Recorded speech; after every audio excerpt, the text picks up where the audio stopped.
What's up guys? Welcome to Real Estate Insights with Jim Tay. It's been a while since I've given you a video on a market update, and that's what I'm going to do today. And it comes with my view on the cooling measures as well. If you've noticed, prices have been rising quite a lot for 8 straight months actually in the most recent news article that came about. This, I have my computer right beside me so you can see it's an email that I actually sent out to my email subscribers. I'm going to run you through as I update you on the current market situation and what I think of the cooling measures moving forward. Let's look. First, a few key latest news that gets you up to speed on the state of the current market. The first is one on the condo resale volume. You can see the headline, Singapore condo resale volumes hits 10-year high in March. 10 years, and then prices has risen for consecutive 8 straight months, which means that pretty much since the end of circuit breaker previously, prices have been on the uptrend till today.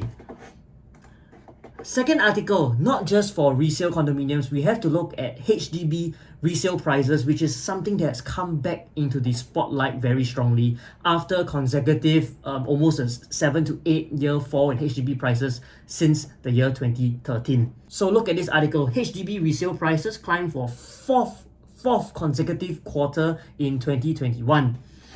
Right, so after HDB, what else has happened very recently? So besides for these condo prices rising and HDB prices rising, you will see that COVID has unfortunately just very recently bounced back briefly. I really do hope it's briefly, as I do want to travel around the world again. But you can see in India especially, COVID-19 cases has surged, and Singapore has barred a lot of long-term pass holders. What has that resulted in? Next article is most likely what we would expect to see is further housing delays because of migrant workers not being able to come into Singapore from these countries that Singapore has barred entry to. Well, so what does all of this mean? Fundamental economics, all prices come down to the end of the day. It's demand and supply. If you can see what I've written in my email. Just look at COE prices. They have risen so high across the board to more than 60,000 for Cat B, a number that was really the biggest over the last 10 years. First time we've seen such a spike over the last 10 years. And yes, Singapore, we did handle the COVID crisis well. We have a lot of funds flowing into our country. In fact, in 2020, it was a 12-year high of $17.2 billion.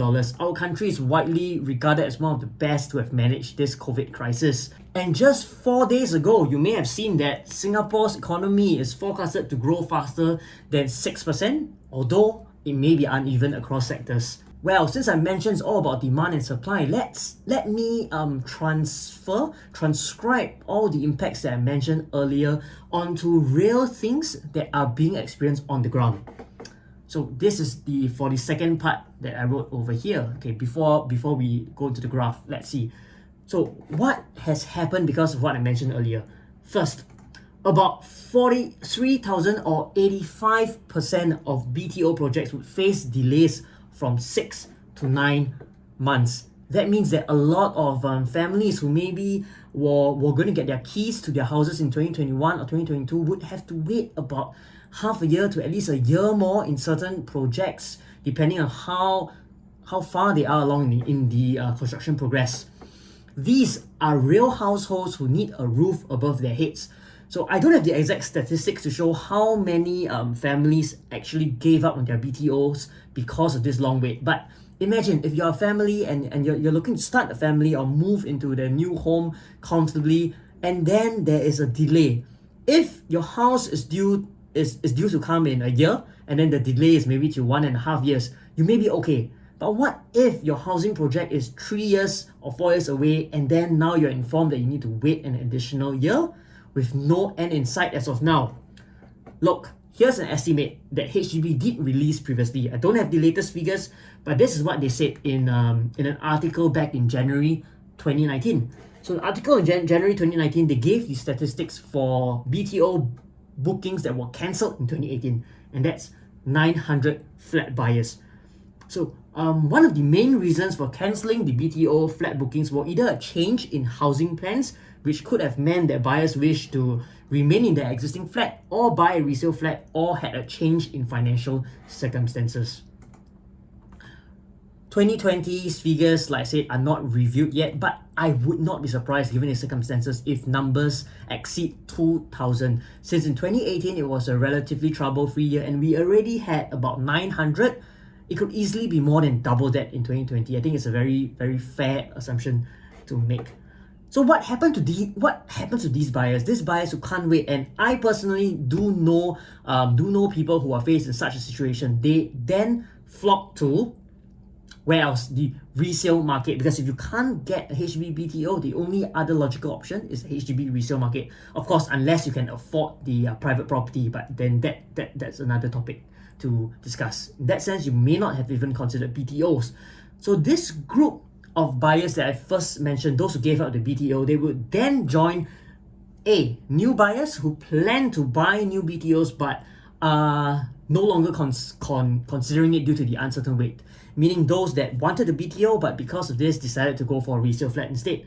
Or they are newly minted citizens or PRs who have been in Singapore and maybe perhaps right now see the attractiveness of Singapore and want to be here for long term. They are looking to enter the property market in the resale HDBs. Next is those who may have been adversely affected and are staying in private properties looking to downgrade to HDBs. What has this led to? This lack of supply, this lack of completion, this push of buyers towards the resale market, you will see, and this is an important chart here, you'll see that since 2013, where I mentioned earlier, the volume of HDB transactions dropped. It has increased steadily, in fact, to a high last year of 2020. More importantly, even if you say that the trend of resale volume has been going up, when you look at the prices, it is especially telling because 2013 was when an inflection point was reached for the HDB resale prices. It has dropped. It's been on a somewhat downtrend. The black line is the average of all HDB types in Singapore. You can see that since 2019, 2020, there was a large spike, and the spike continues right now into 2021. It's something that I think many buyers have been concerned about, and you see it being reflected in some of the latest news just released. Look at this. Record 23 HDB flats in non-mature estate resold for over $800,000. That means that for many sellers who were holding onto their HDBs throughout that downturn period now have a golden opportunity to exit from their HDB flat that has suddenly risen in value back to almost pretty much 2013, and some cases even exceeding 2013 highs. Then what happens next? So it's if you follow me, it's actually a flow. So these HDB sellers, they manage to sell their flat at a good price. Many of them I have handled, again, some clients in this category. They sell and they exit with their first pot of gold, huge pot of gold. In their 30s, what do they plan to do? Many of them, they plan to upgrade. And when they upgrade, what do they look for? Most of the time, not a larger HDB flat. Most of the time, private property. So here you see ads like this where people talk about upgrading to a private property. You may have seen it when you're scrolling Facebook, very, very common, how you can do it with only a combined income of $7,000. And then those who are more financial savvy, they don't just buy one private property, they buy two. So one for own stay and the other for investment. As a result, we will notice that the market's trajectory will flow towards the private resale and new launch market. Hence, you see a lot of activity there and prices rising in those market segments as well. The same demand and supply effects apply there as the projects are also delayed due to the manpower crunch. So at the same time, because of all this buying activity, you will notice that unsold supply of developers has fell steadily from about, let me zoom in, not sure you can see. Unsold supply has dropped steadily from its peak of almost 38,000 in Q1 2019 to 24,000 in Q4 2020, and we would expect it to fall below 20,000 by the second half of 2021. Therefore, you have seen that the en bloc market may be rekindled, and many projects are trying to put up their properties for sale now and starting to form their sales committees again. In conclusion, if you have followed me so far and understand my train of thought, I think one of the key reasons for the high market activity is a supply crunch. And don't get me wrong, I'm not saying the demand factors are not strong. You see, there's good market segment. The economy is recovering. There's positive expectation of foreign influx once the borders finally open, of course. And definitely the low interest rates. All these are enticing buyers to enter the property market. And even those who have made a ton of money in the stock markets, equity markets, they want to diversify into real estate because what's a good asset to hold in uncertain times? Real estate is physical. It tends to grow with inflation, and it's good to take a leverage on with 75% loan to value, something that a lot of people may not do with their equity investments. So it's undeniably still a very attractive asset class.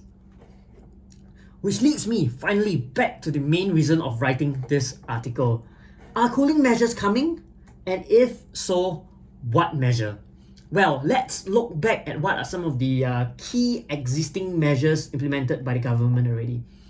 First, buyer stamp duty. It's outright tax on the property purchase to discourage buyers from owning multiple properties. The second, the loan to value, which is the amount of loan you can take as a percentage of the loan value. Both the first one, the ABSD and the loan to value were affected in the last major tweak to the cooling measures in July 2018. I think many of us who were in the property market at that time will remember that exciting night where buyers flocked to the show flats to secure their units before the new rulings kicked in. The third, and this was largely attributed to curbing the quick rise in the early 2010s. So in 2013, the total debt servicing ratio, TDSR, came in, which limited the percentage of your monthly income that you can use for debt servicing. So that is kept at 60% right now. The last one, which controls flipping of the market, so you don't want people to buy and sell properties too fast, is the seller stamp duty. As if you do sell within 3 years, you would be taxed a percentage of the sale price. Yep. When we think about cooling measures, we tend to normally think it in terms of a tweak to the existing measures.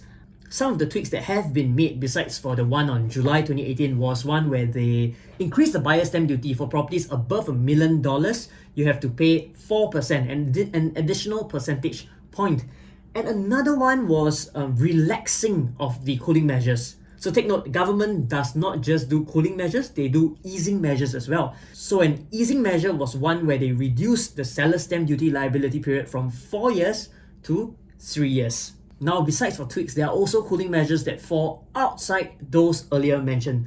You may not have noticed or even recall, but the most recent cooling measure was actually implemented in September 2020, with URA clamping down on the developers' practice of the reissuance of options.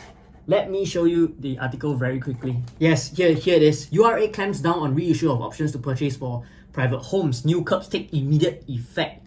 So what this done when it was first implemented, it was a scare to us agents, honestly, because I know personally many people, and I wouldn't say I'm totally excluded, because it is really helpful for the buyers who need that additional time to buy a house. So what it does is it lengthens the payment. So instead of having to pay the 5% down and pay the additional down payment within the first 8 weeks, so this reissuance allows buyers to stretch that length of time before they need to pay that first down payment, and that period of time can be used to perhaps sell their house.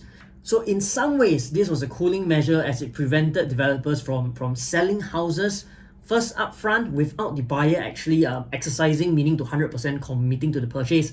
That tends to inflate prices and inflate activity in the market. So with this measure, it made sure that buyers were more prudent and only buy when they are sure that they're in a position where they can proceed with the purchase, given that the timeline is only 8 weeks. So, however, my view on this measure was that at the same time, it was a cooling measure, yes, because it stopped the practice, but it also fueled much activity in the market. Because if you realize that, I'm not sure if it was an intended side effect, maybe it wasn't, but because of this, instead of sellers being able to buy first, maybe sell their house quite some time later, anybody who wanted to buy a new launch property and didn't want to pay ABSD, if they had an existing property right now, they have to sell first. So that at the same time also increased a lot of volume into the market. Anyway, if it were meant to be a cooling measure, who remembers that? Barely had any impact on the market didn't fall and in fact continued to rise. So I think a lot of agents who felt that this measure would negatively impact the market will prove to be wrong.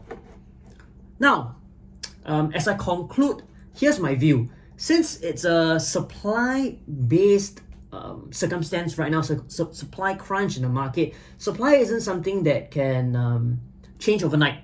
Especially when there is halt in constructions, delays, you can't expect to have new housing pop up all of a sudden. And even if the government releases new government land sales, they also don't get built overnight, right?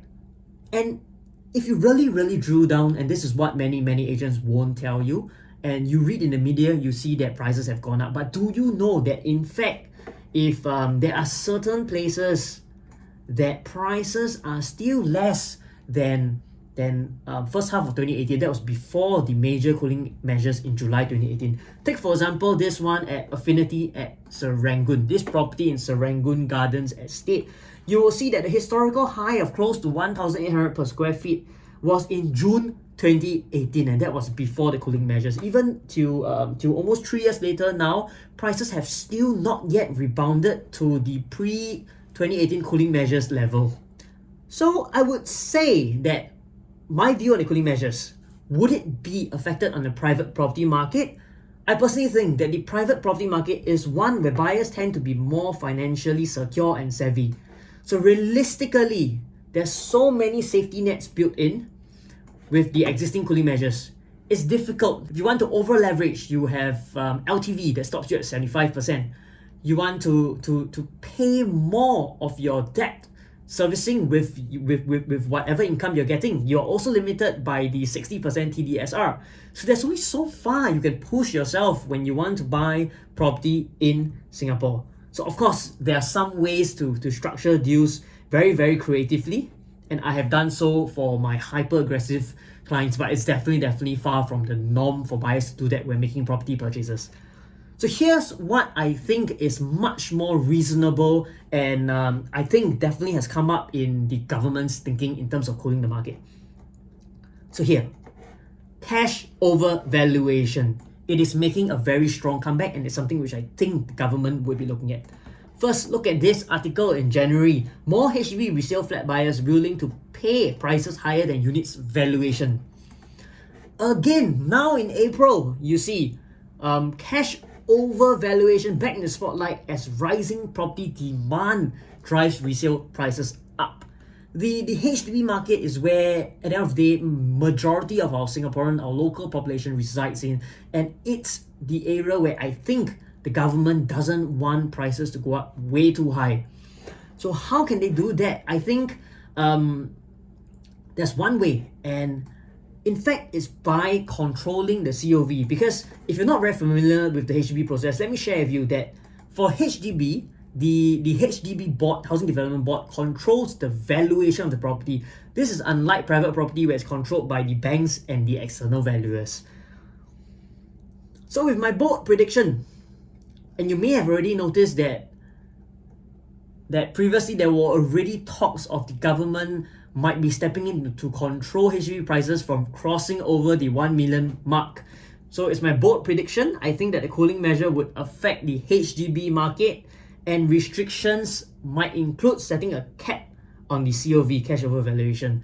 This is good because it still allows buyers to buy. So there's supply crunch, buyers can't buy BTO, but they still can buy resale, and they'll be protected from the price rising too high by this cap on COV by the government. I think that is a very probable measure, one that comes in on HDB market.